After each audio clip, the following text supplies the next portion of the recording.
Hello and welcome to the Ignofair. मैं K S Mishra आप सभी का अपने इस चैनल इग्नोफेयर पर स्वागत करता हूं। जी हाँ, अभी हाल ही में मैंने आपको पढ़ाया था कि बाइडेन का गुड बाय गिफ्ट क्या था कि उन्होंने न्यूक्लियर पॉलिसी में अपने अमेंड किया है। अब इसी को देखते हुए रसिया भी अपने न्यूक्लियर पॉलिसी में अमेंड कर रहा है, रसिया टू चेंज न्यूक्लियर डॉक्ट्रिन। अब देखिए, इन दोनों देशों में जो कॉन्फ्लिक्ट चल रहा है, खासकर जो यूक्रेन वॉर की वजह से जो वेस्टर्न एडवर्सरीज देखने को मिली हैं, तो उसको लेकर जो कॉन्फ्लिक्ट चल रहा है, उस कॉन्फ्लिक्ट को देखते हुए इस तरह की जो बातें सामने आ रही हैं कि यूएसए के द्वारा भी अपने न्यूक्लियर पॉलिसी में अमेंड किया गया, रसिया के द्वारा भी अपने न्यूक्लियर डॉक्ट्रिन में क्या किया जा रहा है, अमेंड किया जा रहा है। ऐसे में बहुत ही खतरनाक बात है और पूरी दुनिया के लिए खतरनाक बात है। तो आज हम बेसिकली इन सभी बातों पे ध्यान से बात करेंगे कि रसिया किस तरह के न्यूक्लियर डॉक्ट्रिन में चेंज करने वाला है, साथ ही नो फर्स्ट यूज पॉलिसी क्या है और इंडिया का क्या स्टैंड है नो फर्स्ट यूज पॉलिसी के बारे में। इन सभी के बारे में बहुत डिटेल में डिस्कस करने वाले हैं। आपकी ये क्लास मेंस के लिए खासकर बहुत ज़्यादा इंपॉर्टेंट है। आप सभी लोग चैनल को सब्सक्राइब करें, बेल आइकन दबाना बिल्कुल भी मत भूलें और साथ ही क्लास को लाइक करें। मेरे टेलीग्राम चैनल से जरूर जुड़ें। नीचे जो आपका इग्नोफेयर बाय केएस सर लिखा हुआ है, इसी नाम से आप टेलीग्राम पर सर्च कर सकते हैं। आपको चैनल भी मिल जाएगा, ग्रुप भी मिल जाएगा।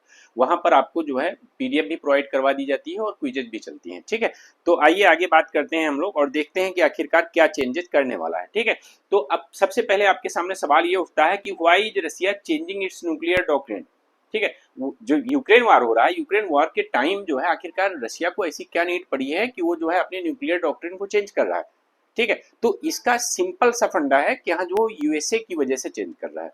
ठीक है, कुछ और वेस्टर्न कंट्रीज की बात करें ना करें, बट यूएसए की वजह से, क्योंकि यूएसए ने भी अभी हाल ही में जो अपने यहाँ पॉलिसी में चेंजेस किए हैं बाइडेन ने, तो वो भी एक्चुअल रसिया को ध्यान में रखते हुए और यूक्रेन वार को ध्यान में रखते हुए ही किए गए हैं। उसी तरह से Russia to change its nuclear doctrine in response to western escalation course. Basically क्या कहने का मतलब है, बहुत ध्यान से समझिएगा। अब पहले आप इसको समझिए, उस पर आके आते हैं भी उस टॉपिक पे। पहले समझिए कि what is Russia nuclear doctrine. अभी रशिया की न्यूक्लियर डॉक्ट्रिन क्या है, इसको आप समझिए। देखो, जो व्लादिमीर पुतिन है, व्लादिमीर पुतिन ने एक्चुअल में 2020 में, जून 2020 में न्यूक्लियर डॉक्ट्रिन को साइन किया। ठीक है, और इस न्यूक्लियर लगभग में 6 पेज का न्यूक्लियर डॉक्ट्रिन है। तो इसको कहा जाता है basic principle of state policy on nuclear deterrence. ठीक है, तो इसमें क्या कहा गया आप समझिएगा ध्यान से जो मैं बता रहा हूँ। ठीक है, बहुत ध्यान से समझिए। अगर ना दिख रहा होगा तो आप मेरी बातों को अच्छे से समझिए, सुनिए, और इसके बाद में अभी आपको इसकी पीडीएफ प्रोवाइड करवा दी जाएगी। हो सकता है थोड़ा सा छोटा लिखा है, ना दिख रहा हो आपको। ठीक है, इसमें क्या कहा गया है कि एक्सट्रीम एंड कंपेल्ड मीन्स, मतलब मान लेते हैं ऐसा कोई होता है डॉक्ट्रिन में, बताया गया कि न्यूक्लियर वेपन हम तभी यूज करेंगे जब मतलब कोई हमारे सामने एक्सट्रीम कंडीशन आ जाएगी और हम ऐसा करने के लिए बाध्य होंगे। तो ऐसे केस में ही हम जो है न्यूक्लियर वेपन का यूज करेंगे। तो इसको ध्यान में देखते हुए ध्यान देना कि एक्चुअल में जो कोई देश है, अगर रसिया के ऊपर आक्रमण करता है, response to the use of nuclear, ठीक है, अगर कोई न्यूक्लियर पावर का यूज करता है तो ऐसे में रसिया न्यूक्लियर पावर का यूज करेगा, पहली चीज। दूसरा, अगर मान लेते हैं किसी अदर टाइप के भी, इसमें यही ध्यान दीजिएगा, न्यूक्लियर पावर यूज करने के लिए, ठीक है, अगर किसी अदर टाइप के भी जो है वेपन्स उसके खिलाफ यूज किए जाते हैं जो मास डिस्ट्रक्शन करते हैं, तो ऐसे में भी रसिया जो है न्यूक्लियर पावर का यूज कर सकता है। ठीक है, रसिया अभी चेंजेस नहीं, आप समझिएगा, अभी एग्जिस्टिंग पॉलिसी की बात कर रहे हैं। एग्जिस्टिंग पॉलिसी भी इसकी अभी तक खतरनाक है कि अगर किसी अदर तरीके के भी कोई भी मास डिस्ट्रक्शन के जो है यूज किए जाते हैं वेपन्स, तो भी जो है क्या करता है, रसिया जो है न्यूक्लियर पावर का यूज कर सकता है। ठीक है, न्यूक्लियर वेपन का यूज कर सकता है। आप ध्यान देना, किसी भी तरह का एग्रेशन होता है रसिया के खिलाफ, कोई कन्वेंशनल वेपन जो है यूज किए जाते हैं, या मतलब चाहे आप ये समझिए चाहे रसिया के खिलाफ हो और ये रसिया के एलाइज के खिलाफ हो, जो उसके सहयोगी हैं उनके खिलाफ हो। जैसे आप ध्यान दीजिएगा, मैंने पढ़ाया था आपको नॉर्थ कोरिया के साथ में जो इसकी ट्रीटी हुई है कि नॉर्थ कोरिया पर हमला रसिया पर हमला माना जाएगा, रसिया पर हमला नॉर्थ कोरिया पर हमला माना जाएगा, दोनों एक दूसरे के साथ होकर लड़ेंगे। ऐसे में सपोज दैट कि अगर यूएसए या कोई देश जाके जो है नॉर्थ कोरिया पर न्यूक्लियर वेपन दाग देता है, तो ऐसे में रसिया क्या करेगा, रसिया उसको अपने ऊपर हमला मानेगा। ठीक है, क्योंकि इसकी पॉलिसी में साफ साफ लिखा हुआ कि हमारे ऊपर या हमारे सहयोगियों के ऊपर अगर इस तरह का कोई मास डिस्ट्रक्शन होता है, या मतलब सपोज दैट जो है कोई न्यूक्लियर पावर यूज करता है, तो ऐसे में रसिया फ्री है न्यूक्लियर पावर यूज करने के लिए। ठीक है, अब देखो चेंजेस किस तरह से, क्यों चेंज कर रहा है। देखो, चेंज इसलिए कर रहा है, ये पूरा जो है इसका चेंज रिलेटेड किससे है, connected with the escalation course with western adversary. कहां पे, यूक्रेन में। क्योंकि देखिए अभी हाल ही में क्या हुआ, यूक्रेन ने कंफर्म किया। देखो यूक्रेन ने क्या किया है कि जो कुर्स्क रीजन है, ठीक है, जो कुर्स्क रीजन है इसका रसिया का, तो उस पर कब्जा किया है। और उसके कब्जे में उसने बताया कि हमने जो वीपन्स यूज किए हैं, ठीक है, वो किसके द्वारा, यूनाइटेड स्टेट के द्वारा सप्लाई किए गए। आप समझिएगा, मतलब रसिया के कुर्स्क रीजन पर यूक्रेन ने हमला किया और उसको कब्जे में लिया। और यूक्रेन ने कहा क्या कि हमने उन हथियारों का यूज किया है जो हमें यूनाइटेड स्टेट ऑफ अमेरिका से सहयोग में मिले। ठीक है, अब ऐसे में रसिया की तिलमिलाहट आप समझ सकते हो कि रसिया तो गुस्सा होगा ही होगा। अब उसको लगा कि नहीं, ये तो वेस्टर्न, बहुत ज्यादा जो वेस्टर्न कंट्रीज हैं और खासकर यूएसए, ये यूक्रेन वॉर में इंटरफेयर कर रहे हैं, ऐसे में हमें जो है अपनी पॉलिसी में अमेंड करना चाहिए।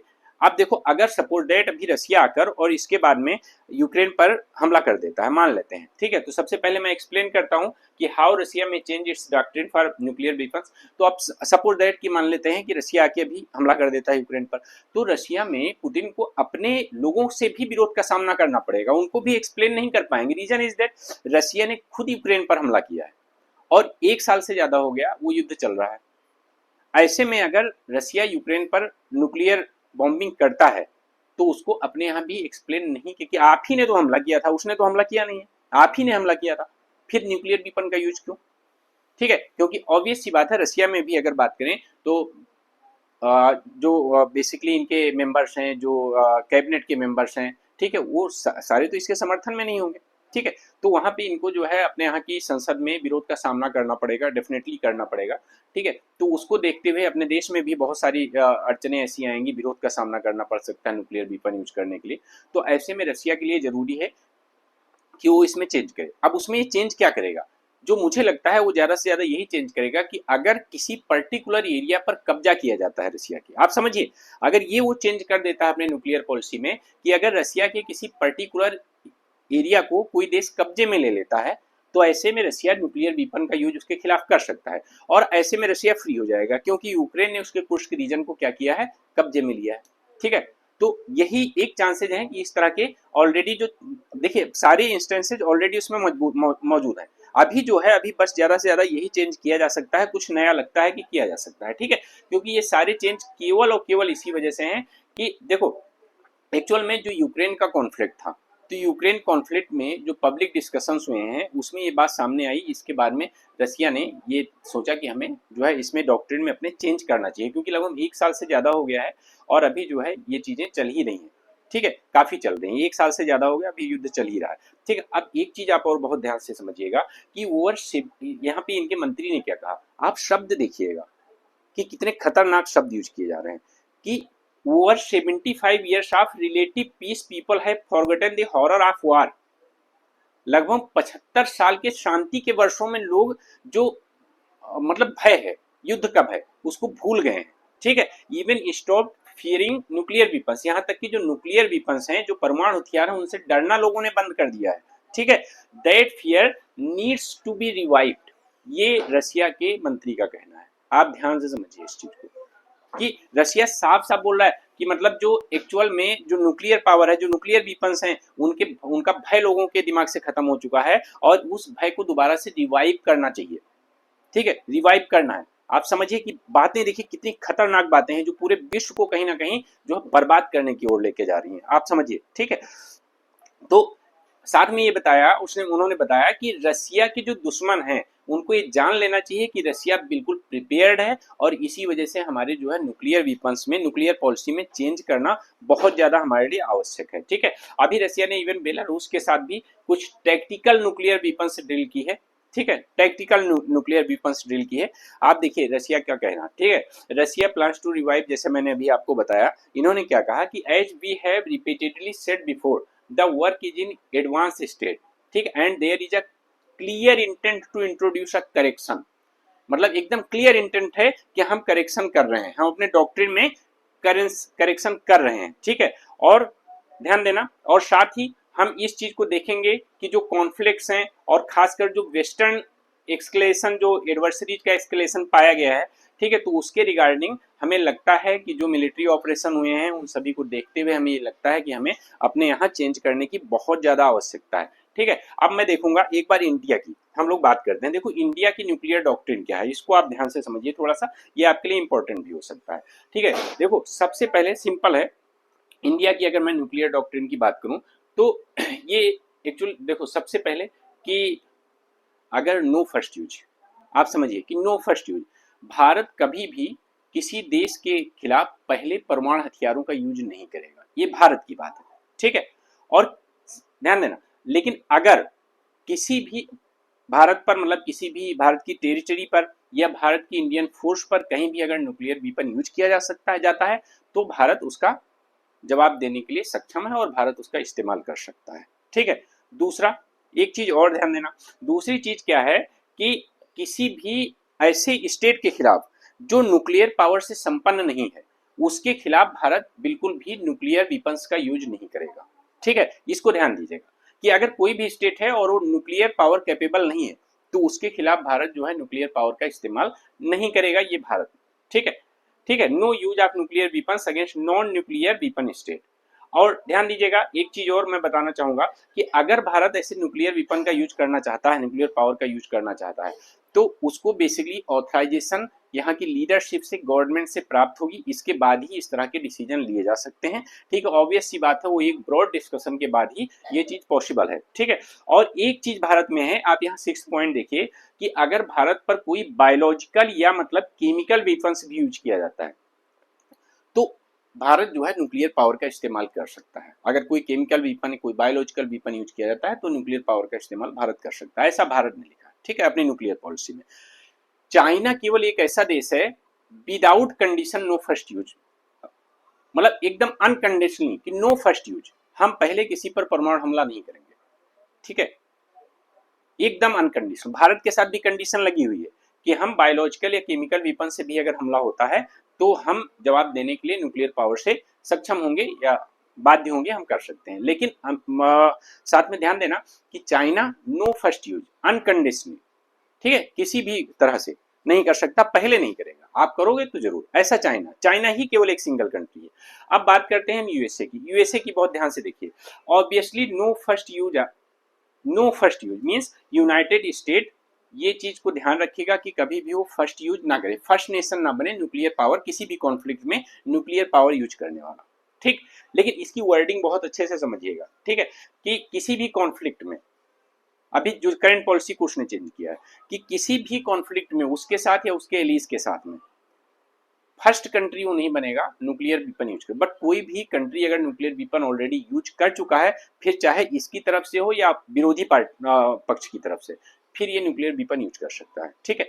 दूसरा ध्यान देना कि जो करंट पॉलिसी यूनाइटेड स्टेट की वो क्या कहती है कि will not use nuclear weapon against a vast majority of the world's economy any circumstances. आप ध्यान देना कि वास्ट मेजॉरिटी ऑफ वर्ल्ड मतलब विश्व के एक बहुत बड़े संख्या में जो देश हैं उनके खिलाफ किसी भी सर्कमस्टेंसेज में वो न्यूक्लियर वीपन का यूज नहीं करेगा। बट ध्यान देना वास्ट, ठीक है, vast countries, vast majority of the world, मतलब सबके साथ नहीं, ठीक है, मतलब इसमें कुछ एक्सेप्शंस हैं, आप इसकी बात को समझिएगा, ठीक है। विल नॉट यूज टू, बीच में क्या हुआ, जब ट्रंप आते हैं तो ट्रंप एडमिनिस्ट्रेशन ने 2018 में न्यूक्लियर पोस्चर रिव्यू जारी किया, जिसको हम लोग एनपीआर कहते हैं, और इसमें कहा गया विल नॉट यूज और threaten to use nuclear weapon against non nuclear weapon state. कोई भी नॉन न्यूक्लियर वीपन स्टेट है उसके खिलाफ ना तो हम यूज करेंगे ना तो उसको धमकाएंगे इससे, ठीक है। और साथ ही ये जो प्रॉमिस है वो लगभग 180 कंट्रीज के लिए है, और इस पॉलिसी को कहा गया निगेटिव सिक्योरिटी एश्योरेंस, इसका मतलब एनएसए, ठीक है, इसको कहा गया एनएसए। अब देखो जो एनएसए है इसमें एक एक्सेप्शंस है, चाइना, रसिया और north Korea do not fall under the US negative security assurance, ठीक है। अब यही समझ लीजिए, इसका मतलब इसमें उसने चाइना, रसिया और नॉर्थ कोरिया को शामिल नहीं किया है। चाइना, रसिया और नॉर्थ कोरिया पर वो कभी भी न्यूक्लियर हमला कर सकता है, इसने इसको इसमें एक्सेप्शन में रखा है अपने न्यूक्लियर पॉलिसी में। तो भारत के साथ अगर कोई केमिकल या बायोलॉजिकल वेपन यूज करता है तो भारत कर सकता है, ठीक है। न्यूक्लियर पावर का यूज करता है तब तो कर ही सकता है। अमेरिका के साथ क्या है कि अमेरिका इन कंट्रीज को छोड़कर बाकी सबके खिलाफ नहीं कर सकता, ऐसा उसने मेंशन किया है, ठीक है। लेकिन चाइना क्या है, China no first use unconditionally, ठीक है। तो अब आप ध्यान दीजिएगा कि अमेरिका द्वारा ऑलरेडी अमेंड किया जा चुका है, अब चाइना द्वारा भी अगर ऐसा अमेंड किया जा रहा है तो जाहिर सी बात है कि दुनिया किधर बढ़ रही है, दुनिया एक परमाणु युद्ध की तरफ फिर से बढ़ने वाली है। और खासकर जो वहां से उनके मंत्री का ये बयान है, आप समझिएगा जो बयान उन्होंने दिया, जो मैंने बताया कि दुनिया परमाणु का जो युद्ध होता है उन परमाणु हथियारों के भय से भय भूल गई है। दुनिया जो है परमाणु हथियारों का भय भूल गई है and it needs to be revived. ठीक है, तो आप उनके शब्द को सुनिए और इसके बाद समझिए कि वो कहाँ जा रहे हैं और दुनिया को कहाँ लेकर जाना चाह रहे हैं, खासकर ये दो देश। ठीक, तो आप सभी लोग चैनल को सब्सक्राइब करिए, बेल आइकन दबाना बिल्कुल भी मत भूलिए, मेरे टेलीग्राम चैनल से भी जुड़िए। और अभी इसके बाद में आपकी जो है जो उत्तर प्रदेश पीसीएस के पेपर का एनालिसिस चल रहा है उस क्लास में भी जस्ट आइए 9 बजे और क्लास करते हैं। ठीक है, थैंक यू।